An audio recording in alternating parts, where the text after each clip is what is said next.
All right, you back. We're going to do Q&A today. I'm taking a couple questions. The first one I want to address is by I'm going to spell this because I can't pronounce it. ANKOKU15, and I got this on the Yun Sao video. He states that there's a difference of opinion that I seem to turn the arm out with my Yun Sao. Yes, in some of the videos you'll see that my elbow is not dedicated solely down and I'm doing this to get a good Yun Sao. I do turn my elbow out. I was taught to use it more like a wall. I prevent them from moving their arm back towards their center line, and meanwhile I move my own body in at an angle to circle myself in.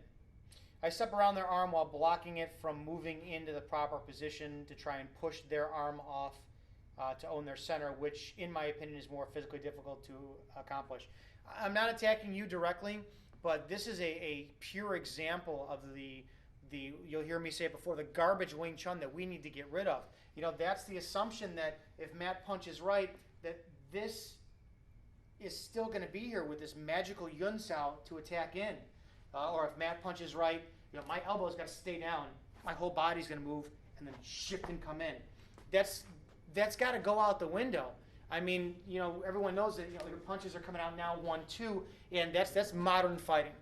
So I don't want to attack you generally, but if anybody now starts to watch YouTube or starts to discover Wing Chun, you know, like I said, when Nick and I talked last week about, you know, before the movement, middle of the movement, after the movement, or our concept of infancy, adolescent, adult, we don't want to deal with this here, Yun, strike, because it's not going to be there. So that's a real quick response on that. I mean, you want to train that way, please do, but we're going to train for a little bit more realistic approach. The arm is not going to stay out there. So when you see me doing Yun Sao and anything, and I've got, you know, finish a movement, you know, here, if I'm here, and my elbows flare out a little bit, well, that's anatomical too.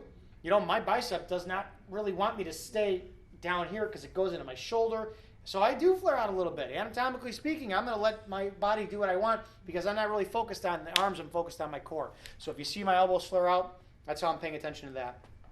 This was a great question.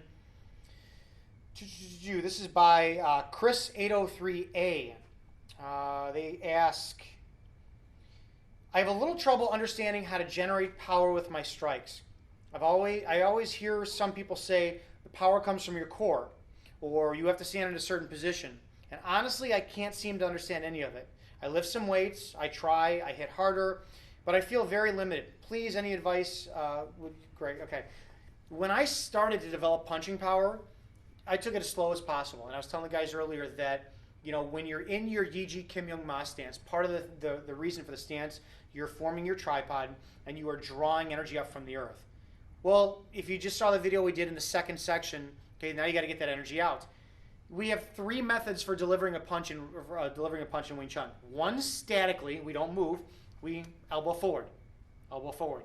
Okay. Second one is turning the horse, shifting, turning. You're going to generate the power from the hips. One pushes, one pulls, and they project that elbow out. And then you put these together. Here is an elbow is going to pull, an elbow is going to push, a hip is going to pull, a hip is going to push, and you are pulling and pushing that punch. Pulling and pushing that punch. Then the third method is stepping. So you load on your leg and you step, use your hip and punch. When I started to develop punching power, I literally took it as slow as I possibly could. I'd be in my stance. And I know that I'm gonna step right, I'm gonna punch right. So the end result is gonna be punching here. Punching here. So the pace that I would be in a nice quiet dark room, and I would try and draw that energy up and store it right in my core. And then I would slowly transfer that weight. Start to feel everything that's going on right now. Right now I feel that the ball of my foot is maintaining the weight. My quad, so it's not the heel, not on my heel, I'm transferring the weight. Boom, ball of my foot because I'm going to spring off forward. Oh, I'm starting to turn my body because it's going in a 45-degree angle and I'm going to punch with my right hand. So I'm feeling all of this right here activated. Now my quad's on fire. I'm going to step. I know I'm going to step 45 degrees and I'm going to plant, drag my foot up and turn it off. Step. Boom, I feel this here. Boom. Step the other direction now. Oh, I feel my adductor goes into my hip, my quad, ball of my foot, draw in my other leg, load, and boom. I stop. That's how I started to feel the power development, was you have to pay attention to all of your body. Take a step back, go to your form, explore your form. What are you doing the form for? Slow is going to make you more powerful and faster than you could possibly believe, in my opinion. Okay, the form is like anything else. Some people were asking me about the form, and I don't understand why we do the form. Do you guys fight like that? Is this an actual? These are actual techniques you use in a fight. When you learn to drive a car, 10 and 2 on the steering wheel. Look in the mirror every 7 seconds, right? Blinker, gear shifter, whatever you got to do. It's got to be rules of the road are perfect. After you drive a year, how many people out there irresponsibly are knee on the steering wheel, texting, mirror maybe, changing the radio channel, drinking coffee. So you become one with the car. You got to learn the form first. Lastly, I've got a bunch of this question, so I've had at least 5 people ask me this. Yeah, so I'm just going to throw it out there. Everyone seems to be asking about, what do you do training-wise? Will your skill level diminish if you take a break from class? So people are asking me, hey, I can't get to class lately. I can't afford it. My Sifu's out of town. I'm changing classes. Will my skill level go down? In my personal opinion, absolutely not. I have gone through bouts where I've had, like my biggest bout between, Phil Nearing and Syed, I took a few months off. And I was absolutely worried about that. Oh my gosh, will my lack of contact with another human being, will that diminish my my skill set? No, because what had happened for me personally was, now I'm no longer under the guidance of a teacher, and I got to grow up, and I've got to discover my Wing Chun for myself. For me, because I'm that 1%er, I personally obsessed about my own Wing Chun, and I thought about it all the time. And since I no longer had somebody telling me what to do, I had to think, what does this mean? What does this feel? What am I feeling when I'm doing this that someone else didn't tell me? When I do my movements and I start to, how's my body start to feel about everything? When you are not in the school setting and you don't have other people's energy that's coming in, you're forced to now rely on your own. Matt can throw me a punch, throw me a left punch, please, and I can do my balling stop, then throw me a right, ton. We can do this drill all day long. Reset. 1, 2. 1, 2. Well, in the context of a drill, when I have tactile stimulation coming in, I'm more concerned about the proximity of, here's my position. I can't reach him. Punch again. All right. Well, I know that I'm going to have to stand and punch here. All right. Or he throws me a punch. How much energy do I have to put out here? How much energy do I have to put into that? So that's me having another factor in the equation. When you remove that person from the equation and you do the same thing, now all of a sudden you start to realize more about yourself, because there's no one there. No one there feeding you that pressure. Oh, I feel my hip placement.